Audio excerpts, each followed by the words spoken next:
My twins and I arrived for the family gathering. This was supposed to be a special day, Mom whispered. You weren't invited. We silently departed when my kid pulled at my sleeve and said, Mommy, let's go home. By nightfall, she found the trust documents on her table and realized what she had discarded. When I arrived to the lakeside pavilion, the parking lot was packed. I could hear music floating over the river and saw colorful balloons attached to the picnic tables through the glass. Marcus and Sophia, my 6-year-old twins, put their faces to the rear glass. Sophia said, Is that where Grandma is? Sweetie, the whole family's here today. I had not been invited. Throughout the week, my sister Jennifer shared pictures on social media, organizing, decorating, and delivering catered meals. Even though no one had ever brought it up to me, I made the 3-hour drive because I felt that my kids should get to meet their relatives. We crossed the lawn in the direction of the pavilion. I didn't wear anything extravagant, just a basic sundress. Excited and anxious, the twins gripped my hands. The majority of these relatives were people they had only met a few times. My mom was the first to notice us. She conversed with my Aunt Patricia while standing close to the dessert table. The instant our eyes locked, her grin vanished. She put down her dish and moved quickly and deliberately in our direction. Elizabeth, she said in a strained voice, this was supposed to be a special day. Conversations stopped all around us. In the middle of his speech, my Uncle Robert paused. With a spatula in hand, Jennifer moved away from the grill. Suddenly, cousins I hadn't seen in years were fascinated by their phones. I know, I responded coolly. The twins wanted to see everyone. Nobody invited you. The pavilion echoed with Mom's comments. This is for family who actually show up when it matters. Marcus pulled at my sleeve. Tears welled up in his dark eyes. Mommy, let's go home. Sophia tightened her hold on my other hand. They had a great understanding of rejection at the age of 6. You're right, I told my mom. We should go. I went back to the vehicle after turning the twins around. We were not followed by any calls. No one said farewell. I saw my mother come back to the pavilion in the rearview mirror, already giggling with Patricia over something. It was a calm journey home. After 20 minutes, Sophia dozed off. Marcus remained silent as he gazed out the window. Over the years, I had been used to my family's coldness, but it felt strange to see my kids go through it. My connection with my mother had ruptured 7 years ago when I married Thomas against her desires. He wasn't wealthy, she had said. He didn't come from the correct background. For heaven's sake, he wasn't a lawyer or a doctor. He was a high school teacher. She referred to it as throwing my life away when I became pregnant 6 months after the wedding.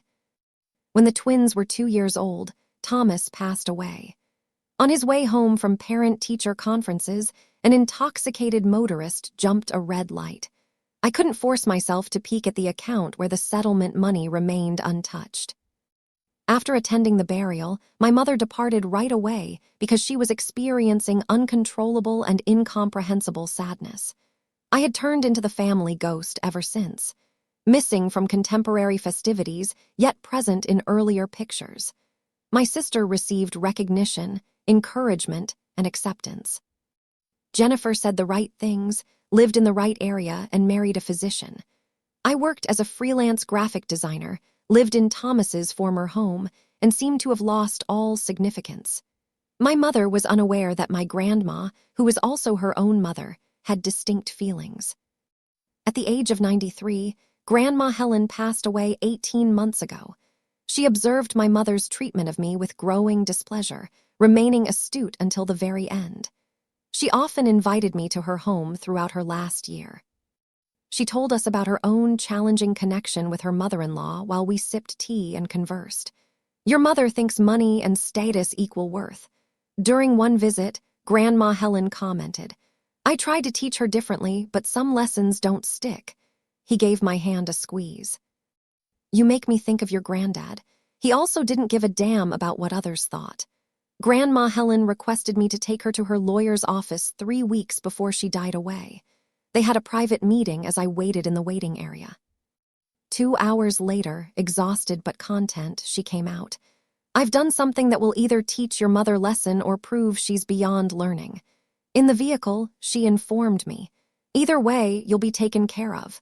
Back then, I didn't get it. I hardly knew any of the family at the burial, and they were all staring at one another with the anxiety that comes with big estates. Playing the loving daughter, my mother was in her element, sobbing dramatically and checking her phone in between eulogies. 2 weeks later, the will was read. My mother attempted to persuade me that it wasn't essential, but I went since the lawyer expressly asked me to be there. Relatives were crammed into the conference room, all of them acting as if they weren't figuring out their share. Grandma Helen's inheritance, which included real estate, stocks, investments, and the family company she and my grandpa founded, was valued at $14 million. Everyone anticipated that it would be split among her 3 children, with my mother, being the oldest, getting the biggest portion. Rather, the attorney read words that caused my uncle to leave and my aunt to gasp. I was the only trustee in an irrevocable trust that Grandma Helen had created. Every dollar, every choice, and every distribution were under my control. Monthly allowances were given to my mother, her siblings, and their families, and I was free to modify or stop payments in response to their actions and situations. The reasons was made clear in the paper. Grandma Helen wanted to make sure I had the ability to defend myself and my kids, since she had seen my mother mistreat me for years. She also brought a letter, which the attorney read aloud, in which she expressed her desire that her children would learn the importance of treating family with respect rather than as a rivalry. Despite being legally helpless, my mother was incensed. After being examined by 3 separate legal firms, the trust proved impenetrable. After arguing with the attorney, she contacted me many times, oscillating between anger and phony politeness. After the 100th call, I changed my number. I silently oversaw the trust for 18 months. Like her siblings, my mother got a monthly payout of $12,000. It paid for her country club dues, her vehicle payment, and her mortgage. She never questioned the mechanics behind it, always assuming it came from the bank automatically. I kept it a secret from her. I never harmed or controlled her with such power. I just kept making the payments each month in the hopes that she would ultimately understand that family mattered more than looks. However, something changed in me today when I saw my kids' reactions as we were kicked out of the reunion. That night, I drove back to my mother's home after putting the twins to bed. Every yard in the gated neighborhood where she lived 40 minutes away was the same. Dust from the journey back from the pavilion still coated her white SUV as it sat in the driveway. I placed the mail from Manila on her kitchen table. A key from years ago, before everything fell apart, was still with me. The home was deserted. She was most likely still at Jennifer's, enjoying the wonderful family get-together without us. Copies of the trust paperwork were included inside the envelope. My name appeared as a trustee on every page. I had total control over every clause.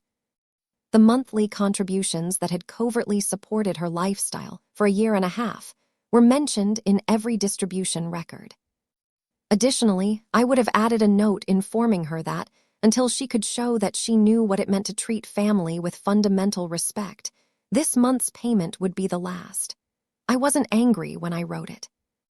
I wrote it with the weary clarity of someone who had finally come to the realization that demanding change was not the same as wishing for it. At 9:30 that evening, my phone rang. The screen displayed Mom's number. I left it in voicemail. Over the following hour, she made 6 more calls. Jennifer then gave a call. Uncle Robert came next. Aunt Patricia came next. I switched off my phone and sat down with a cup of tea, the exact type Grandma Helen used to brew. There were 17 voicemails and 43 missed calls the next morning. I listened to the first 3. Mom's tone changed from one of disbelief to anger to one of near terror. The 4th message was quiet, unusual, and somewhat perplexing. I found the documents, Elizabeth. I must speak with you. Kindly give me a call back. That day, I didn't return the call, or the next one. She arrived at my residence on the 3rd day. She waited in her vehicle for 10 minutes, building confidence as I stared through the window.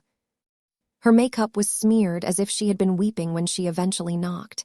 She said, "Can we talk?" "The twins are doing homework," I said. "This isn't a good time." "I read it all, your grandmother's letter, the lawyer's notes, everything." Her hands were twisted together. "I was unaware of the trust and your total control over everything. Every month, the payments just showed up in my account.